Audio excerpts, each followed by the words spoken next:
الحمد لله نحمده ونستعينه ونستغفره ونؤمن به ونتوكل عليه ونعوذ بالله من شرور أنفسنا ومن سيئات أعمالنا من يهده الله فلا مضل له ومن يضلل فلا هادي له ونشهد أن لا إله إلا الله وحده لا شريك له ونشهد أن سيدنا ومولانا محمدا عبده ورسوله أما بعد فأعوذ بالله من الشيطان الرجيم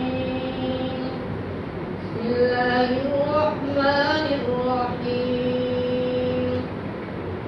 وقال تبارك وتعالى في الكلام المجيد والفرقان الحميد لقد من الله على المؤمنين إذ بعث فيهم رسولا وقال في موضع آخر لقد جاءكم رسول من أنفسكم عزيز عليه ما عنتم حريص عليكم بالمؤمنين رؤوف رحيم وقال النبي صلى الله عليه وسلم بعثت لأتمم مكارم الأخلاق صدق الله مولانا العظيم وصدق رسوله النبي الكريم ونحن على ذلك لمن الشاهدين والشاكرين والحمد لله رب العالمين. وہ آئے جن کے آنے کی زمانے کو ضرورت تھی، وہ آئے جن کی آمد کے لیے پیشین فطرت تھی، وہ آئے گریہ یعقوب میں جن کا فسانہ تھا، وہ آئے نغمہ داؤد میں جن کا ترانہ تھا، وہ آئے جن کے خاطر مضطرب تھی وادی بطحا، وہ آئے جن کے قدموں کے لیے کعبہ ترستا تھا، وہ آئے جن کو حق نے بوجھ کی خلوت میں پالا تھا، وہ آئے جن کے دم سے عرش اعظم پر اجالا تھا۔ معزز سامعین کرام، میں اپنی بات کو شروع کروں اس سے پہلے ہم سب مل کر ایک مرتبہ درود شریف پڑھ لیں۔ اللهم صل على محمد وعلى آل محمد كما صليت على إبراهيم وعلى آل إبراهيم إنك حميد مجيد اللهم بارك على محمد وعلى آل محمد كما باركت على إبراهيم وعلى آل إبراهيم إنك حميد مجيد۔ میرے واجب الاحترام ساتھیوں، اللہ رب العزت کا بہت ہی بڑا فضل اور کرم ہوا کہ اللہ تعالیٰ نے مجھے اور آپ کو جمعہ کی نسبت سے مسجد کے اندر جمع ہونا نصیب فرمایا۔ میرے عزیز ساتھیوں، حضرت جناب کریم صلی اللہ علیہ وسلم کی طرف جس چیز کی نسبت ہو گئی، میں اور آپ اس چیز کا تذکرہ کریں تو یہ بھی محمد عربی کی سیرت ہے۔ آپ علیہ السلام کی طرف مدینہ المنورہ کی نسبت ہو گئی، اگر میں اور آپ مل کر مدینہ المنورہ کی فضیلت کو بیان کریں تو یہ بھی کالی کملی والے کی سیرت ہے۔ آپ علیہ السلام کی طرف مکہ المکرمہ کی نسبت ہو گئی، اگر میں اور آپ مل کر مکہ المکرمہ کا ذکر کریں، مکہ المکرمہ کے عنوان پر بات کریں تو یہ محمد عربی کی سیرت ہے۔ آپ علیہ السلام کی طرف جس پہاڑ کی نسبت ہو گئی، اس پہاڑ کا ذکر کرنا یہ بھی آپ علیہ السلام کی سیرت ہے۔ آپ علیہ السلام کی طرف صحابہ کرام رضوان اللہ تعالی علیہم اجمعین کی نسبت ہو گئی، اگر میں اور آپ مل کر صحابہ کی تعریف کو بیان کریں، صحابہ کے اخلاق کو پیش کریں، صحابہ کی قربانیوں کو تو یہ میں آپ علیہ السلام میرے نبی محمد عربی کی سیرت ہے۔ میرے ساتھیوں، سیرت کا ایک باب نہیں ہے، سیرت کے کئی باب ہیں۔ آپ علیہ السلام کی سیرت کے کئی موضوع ہیں، سینکڑوں ہزاروں نہیں بلکہ لاکھوں موضوع ہیں، لیکن پھر بھی محمد عربی کی شان کا حق ادا نہیں ہو سکتا۔ ایک عربی شاعر گزرا ہے، اس نے آپ علیہ السلام کی سیرت کے عنوان پر 40,000 اشعار عربی میں لکھے۔ جو اس نے ایک شعر عربی میں اپنا آخری لکھا، اس کو اردو شاعر نے یوں ترجمہ کیا ہے: تھکی ہے فکر رسا مدح محمد ابھی باقی ہے۔ مدح کا معنی تعریف ہوتا ہے۔ تھکی ہے فکر رسا مدح ابھی باقی ہے، قلب ہے آبلا کا مدح ابھی باقی ہے، ورق تمام ہوا مدح محمد ابھی باقی ہے، تمام عمر لکھا مدح ابھی باقی ہے۔ وہ شاعر یوں کہتا ہے کہ میں نے جناب کریم صلی اللہ علیہ وسلم کی سیرت کے عنوان پر 40,000 اشعار کو لکھا۔ میں نے اپنی زندگی کے 40 سال جناب کریم صلی اللہ علیہ وسلم کی سیرت کے اوپر اشعار لکھنے میں گزارے، لیکن پھر بھی میں نے محمد کی شان کا حق ادا نہیں کیا۔ یہ ہے میرے نبی کی سیرت، یہ ہے میرے نبی کا شان۔ معزز سامعین کرام، یہ کہنا کہ صحابہ صحابی کے سپاہی ہیں، کہنے والوں نے یوں کہا کہ یہ صحابی کے سپاہی ہیں، ہم نبی کے سپاہی ہیں۔ میری بات یاد رکھیے گا کہ اصل میں تو جو نبی کا سپاہی، جو صحابی کا سپاہی ہے، وہ اصل میں تاجدار مدینہ کا غلام ہے، وہ محمد عربی کا سپاہی ہے۔ دیکھیے، ایک پیر صاحب ہے، ان کے پاس ایک آدمی آتا ہے، وہ آ کر یوں کہتا ہے کہ پیر جی میں آپ کا غلام ہوں۔ اس کے قریب میں بیٹھا دوسرا شخص یوں کہتا ہے، پیر جی میں آپ کے غلاموں کا بھی غلام ہوں۔ تو پہلے جس شخص نے کہا کہ میں آپ کا غلام ہوں، اس کی بنسبت یہ جو دوسرا یوں کہہ رہا ہے کہ میں آپ کے غلاموں کا بھی غلام ہوں، تو اس کی بات کے اندر، واقعی کے اندر، اس کے اندر وہ جذبہ اور وہ اپنے پیر کی محبت اور عشق کی بات نظر آتی ہے۔ ایک آدمی یوں کہتا ہے، پیر جی میں آپ کا نوکر ہوں۔ دوسرا اس کے قریب میں بیٹھا ہوا یوں کہتا ہے، پیر جی میں آپ کے نوکروں کا بھی نوکر ہوں۔ ایک شخص یوں کہتا ہے، میں کالی کملی والے کا سپاہی ہوں، اور میں یوں کہتا ہوں کہ میں کالی کملی والے کے صحابی کا سپاہی ہوں۔ سپاہ کا معنی یہ ہوتا ہے کہ حضور علیہ السلام کے سپاہیوں کے سپاہی۔ ہم ابو بکر کے سپاہی ہیں، اس لیے کہ حضرت ابو بکر رضی اللہ تعالی عنہ نبی کے سپاہی ہیں۔ ابو بکر اگر نبی کے سپاہی نہ ہوتے تو ہم ابو بکر کے سپاہی نہ ہوتے۔ میرے بھائیوں اور میرے عزیز ساتھیوں، جناب کریم صلی اللہ علیہ وسلم نے آج سے 1400 سال پہلے دنیا میں آئے، اور اس وقت کے اندر صحابہ کرام رضوان اللہ تعالی علیہم اجمعین نے آپ علیہ السلام کے بلانے کے اوپر آپ علیہ السلام کی بات کو مان لیا۔ اس وقت کی بات کو میں آپ کے سامنے نقل کرتا ہوں۔ ایک نبی کا سپاہی ہے، ایک نبی کا غلام ہے، وہ جنگل کے اندر سفر کر رہا ہے۔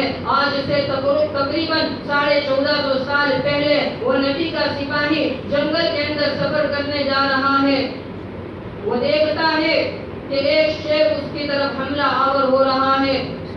وہ نبی کا سپاہی اس شیر سے کہتا ہے، میں محمد عربی کا غلام ہوں، میں محمد عربی کا سپاہی ہوں۔ فوراً وہ شیر اپنا سر نیچے جھکا دیتا ہے، اپنی دھون کو ہلانے لگتا ہے۔ وہ محمد کا غلام، وہ محمد بھی کالی کملی والے کا سپاہی اس شیر کے اوپر سوار ہوتا ہے. وہ شیر حضرت اس نبی کے غلام کو لے کر مدینہ المنورہ کی طرف آتا ہے اور اس نبی کے غلام کو, اس نبی کے سپاہی کو مدینہ المنورہ کے اندر چھوڑ دیتا ہے. اس نبی کے غلام کا نام کیا ہے؟ حضرت سفینہ رضی اللہ تعالی عنہ. حضرت سفینہ رضی اللہ تعالی عنہ بیان کرتے ہیں کہ میں جناب کریم صلی اللہ علیہ وسلم کی خدمت میں حاضر ہوا. میں نے آپ علیہ السلام سے فرمایا کہ یا رسول اللہ, میں جنگل میں گیا تھا اور میں نے وہاں صحراؤں کے اندر مجھ پر ایک شیر حملہ آور ہوا. میں نے آگے اس سے یوں کہا, میں محمد عربی کا غلام ہوں. اس کے بعد اس شیر کی کیفیت کو بیان کیا, اس شیر کے ساتھ واقع ہونے والے معاملے کو جناب کریم صلی اللہ علیہ وسلم کو سنایا. میرے نبی نے اس اللہ کے نبی کے سپاہی نے یوں کہا کہ مجھے ایک بات پتہ نہیں چلی. وہ بات یہ ہے کہ جب میں نے اس سے یوں کہا کہ میں محمد عربی کا غلام ہوں تو وہ شیر اپنے سر کو جھکا کر اور اپنے سر کو ہلا کر مجھ سے کچھ کہہ رہا تھا. پتہ نہیں وہ کیا کہہ رہا تھا. محمد عربی صلی اللہ علیہ وسلم نے فرمایا کہ سفینہ, تمہارے یہاں پہنچنے سے پہلے جبرائیل میرے پاس تشریف لائے تھے اور انہوں نے مجھے بتایا کہ جب وہ شیر تم سے اپنے سر کو ہلا کر کہہ رہا تھا تو وہ یوں کہہ رہا تھا کہ سفینہ, تو محمد کا غلام ہے, میں تو محمد کے غلاموں کا بھی غلام ہوں. میرے بھائیوں, اپنے آپ کو نبی کا سپاہی کہنا اس کی جگہ عظمت ہے, لیکن نبی کے سپاہیوں کا سپاہی کہنا یہ اس سے بھی بڑی عظمت کی بات ہے. ہم صحابہ کرام رضوان اللہ تعالی علیہم اجمعین کے سپاہی کیوں ہیں؟ اس لیے کہ ان لوگوں نے آپ علیہ السلام کی اور آپ علیہ السلام کی شان کے اندر اور آپ علیہ السلام کی چوکھٹ کی پہرے داری کی ہے. وہ لوگ جناب کریم صلی اللہ علیہ وسلم کی چوکھٹ کے پہرے دار ہے. انہوں نے اپنے جان کو لگا کر میرے نبی کی پہرے داری کی ہے, مال کو لگا کر نبی کی پہرے داری کی ہے, اپنے بچوں کو یتیم کر کر نبی کی پہرے داری کی ہے, نیزوں کے اوپر چڑھ کر اپنے سروں کو نیزوں پر چڑھا کر انہوں نے نبی کی پہرے داری کی ہے. ہم ان کے غلام کیوں ہیں؟ ہم سپاہ صحابہ کے غلام کیوں ہیں؟ اس لیے کہ بدر کے میدان میں 14 صحابہ کی نعشیں تڑپ رہی ہیں, لیکن میرے نبی کے پہرے داری کو انہوں نے نہیں چھوڑا, میرے نبی کی چوکھٹ کو انہوں نے نہیں چھوڑا. احد کے پہاڑ میں 70 صحابہ ذبح ہو رہے ہیں, لیکن نبی کی پہرے داری کو نہیں چھوڑا. میرے بھائیوں, تبوک کے میدان میں 6 صحابی شہید ہو گئے, نبی کی پہرے داری کو نہیں چھوڑا. حنین کے جنگ میں 19 صحابی شہید ہو گئے, انہوں نے نبی کی پہرے داری کو نہیں چھوڑا. اور میں آپ کو بتاتا ہوں حضرت حمزہ رضی اللہ تعالی عنہ کے بارے میں کہ ان کی نعش احد کے میدان میں, احد کے پہاڑ کے اندر پڑی ہوئی ہے. ان کی نعش کے 12 ٹکڑے کر دیے گئے, لیکن انہوں نے نبی کی پہرے داری کو نہیں چھوڑا. حضرت سمیہ رضی اللہ تعالی عنہا کے بارے میں آتا ہے کہ حضرت سمیہ رضی اللہ تعالی عنہا کے ٹکڑے کر دیے گئے, لیکن اس کے باوجود حضرت سمیہ رضی اللہ تعالی عنہا نے نبی کے دین کو نہیں چھوڑا. سنیرہ کی آنکھیں نکال دی گئی, نبی کے محمد عربی کے پیغمبر کی چوکھٹ کو نہیں چھوڑا. ابلتی ہوئی دیگوں کے اندر صحابہ کے جسموں کو پکایا گیا, اس کے باوجود ان صحابہ نے نبی کی پہرے داری کو نہیں چھوڑا.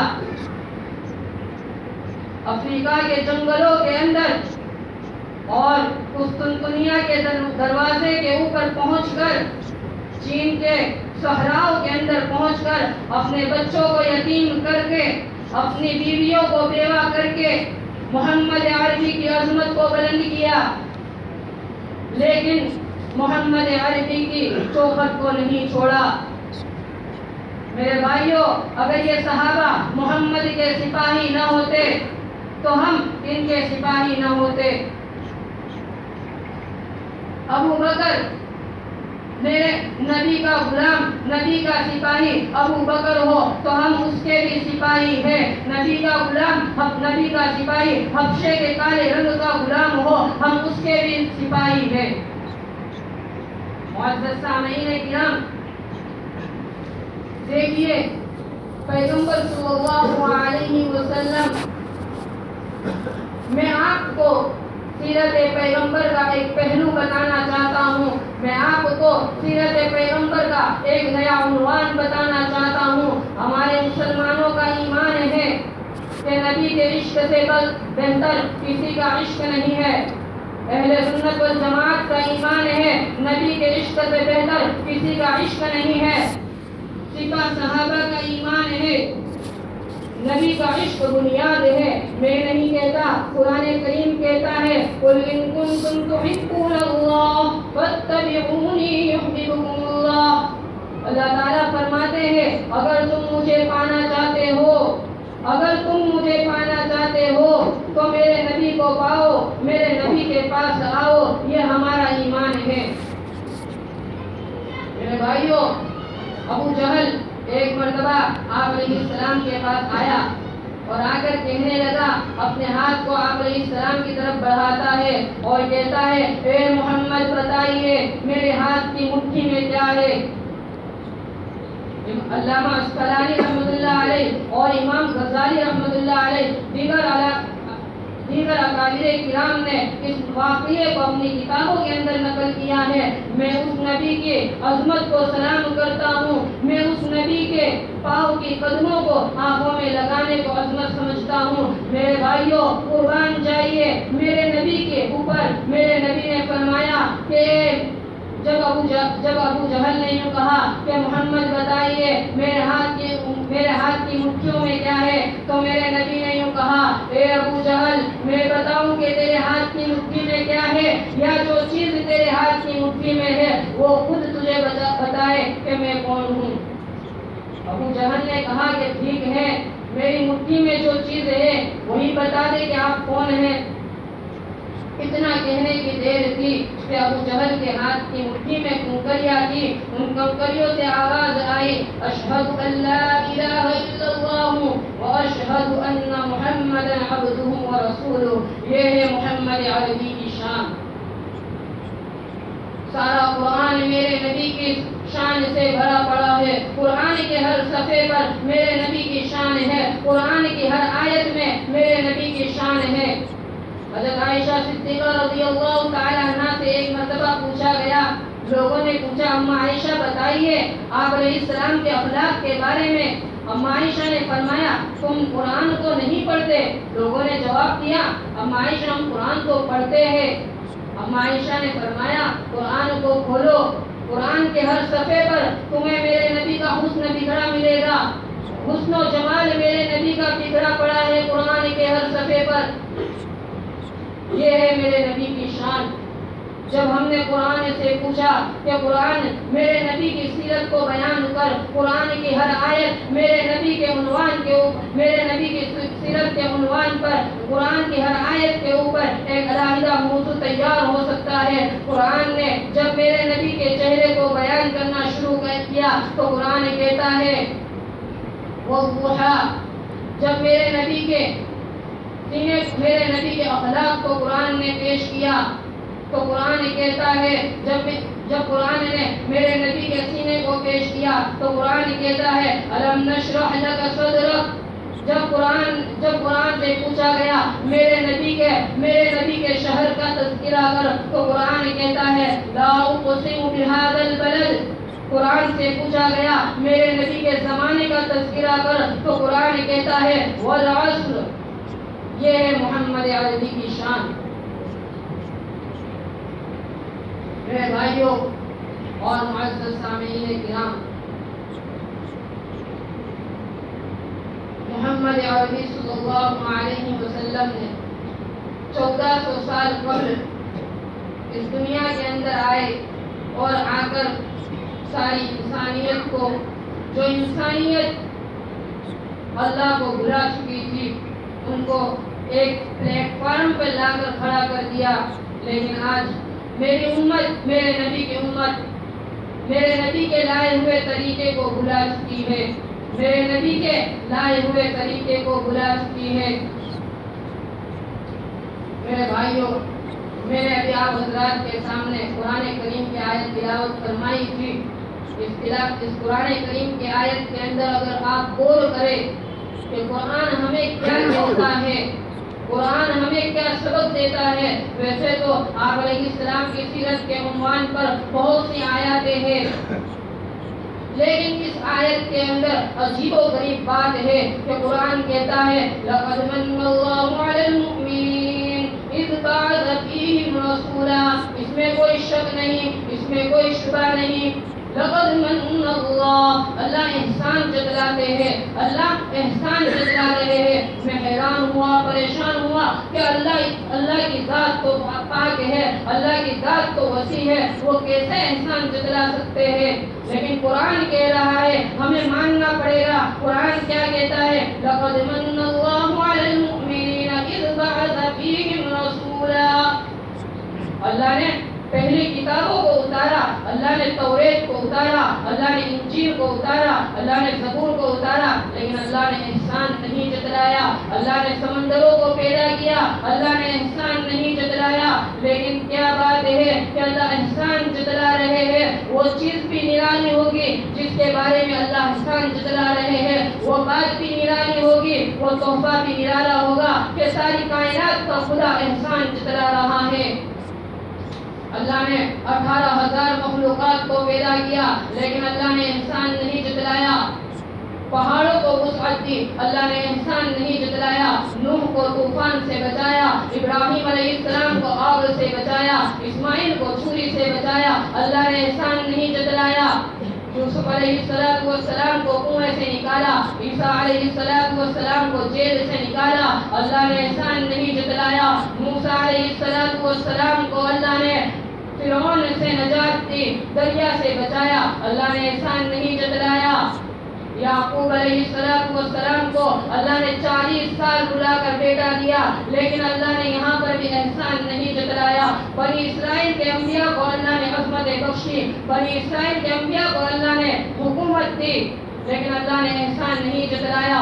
دانیہ کے پیغمبر آئے، اللہ نے احسان نہیں جتلایا. موسیٰ علیہ السلام کو اللہ نے توریت دی، عیسیٰ علیہ السلام کو اللہ نے انجیل دی، داؤد علیہ السلام کو اللہ نے زبور دی، لیکن اللہ نے احسان نہیں جتلایا. مجھے اور آپ کو تکلم کرنے کے لیے، بات کرنے کے لیے اللہ نے زبان دی، لیکن اللہ نے احسان نہیں جتلایا.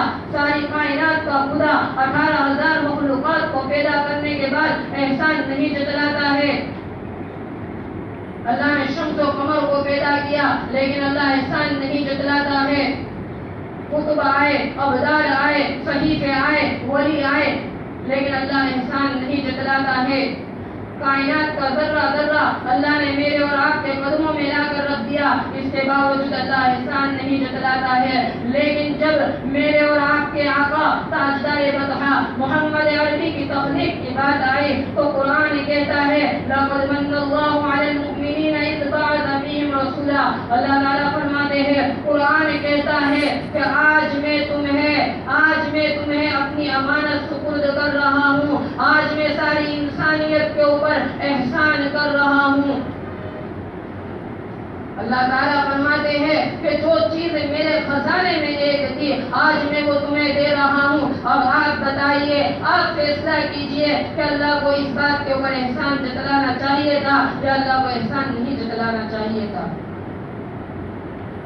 حضرت عیسیٰ علیہ السلام نے اللہ سے کہا کہ اللہ مجھ سے نبوت کو لے لے، مجھے محمد عربی کا امتی بنا دے، محمد کا امتی بنا دے. موسیٰ علیہ السلام نے کہا، زکریا علیہ السلام نے کہا اے اللہ ہمیں محمد عربی کا امتی بنا دے. لیکن مسلمانوں، آج اللہ تعالیٰ نے مجھے اور آپ کو ہمارے بغیر مانگے ہماری ماں کے کوکھ سے ہمیں نکالا تو اسلام کی دولت سے نواز دیا. محمد عربی کا امتی بنا دیا اور ہمارے اندر محمد عربی صلی اللہ علیہ وسلم کو مبعوث کر دیا. محمد عربی کا امتی مجھے اور آپ کو بنا کر دنیا کے اندر پیش کر دیا. یہ ہے میرے آقا کی شان، یہ ہے میرے آقا محمد عربی صلی اللہ علیہ وسلم کی سیرت.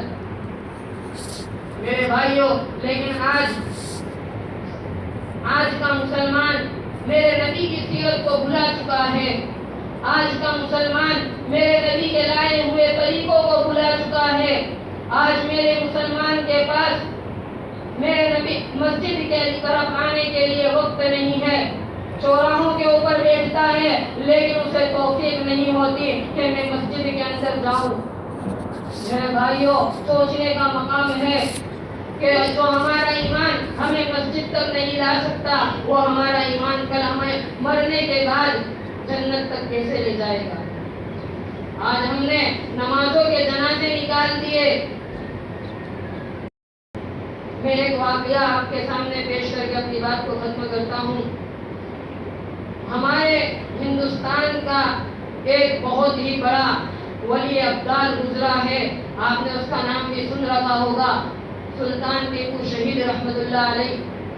اللہ نے اس کو بہت بڑی طاقت دی تھی اور اللہ نے اس کو ہندوستان کا بادشاہ بنایا تھا.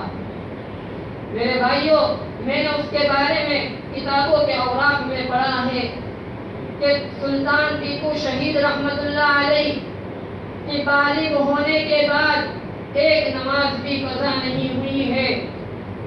میرے بھائیوں، آج ہم کہتے ہیں کہ ہمارے پاس وقت نہیں ہے اور ایک ہندوستان کا بادشاہ ہے جس کی بالغ ہونے کے بعد کوئی نماز قضا نہیں ہوئی ہے. اس سے ہمیں اندازہ لگانے کی ضرورت ہے. اور سلطان ٹیپو شہید رحمت اللہ علیہ کے بارے میں آتا ہے کہ وہ اپنے زمانے کے ہر دور کے اندر، ہر زمانے کے اندر قطب اور ابدال ہوا کرتے ہیں. تو جو ہندوستان کی سلطنت کا بادشاہ ہے وہ سارے ہندوستان کے اوپر راج بھی کر رہا ہے، لیکن اس کے بالغ ہونے کے بعد بھی کوئی نماز قضا نہیں ہوئی ہے. میرے بھائیوں، اس لیے ہمیں چاہیے کہ ہم نمازوں کے پابند بنیں. اور جو میں نے آپ حضرات کے سامنے بات کہی ہے، اللہ پہلے تو مجھے اس پر عمل کرنے کی توفیق عطا فرماوے اور ہم سب کو نماز کا پابند بناوے اور حقیقتاً محمد عربی صلی اللہ علیہ وسلم کی سیرت کے مطابق ہمیں زندگی گزارنے کی توفیق عطا فرمائے. اسی پر میں اپنی بات کو ختم کرتا ہوں. وآخر دعوانا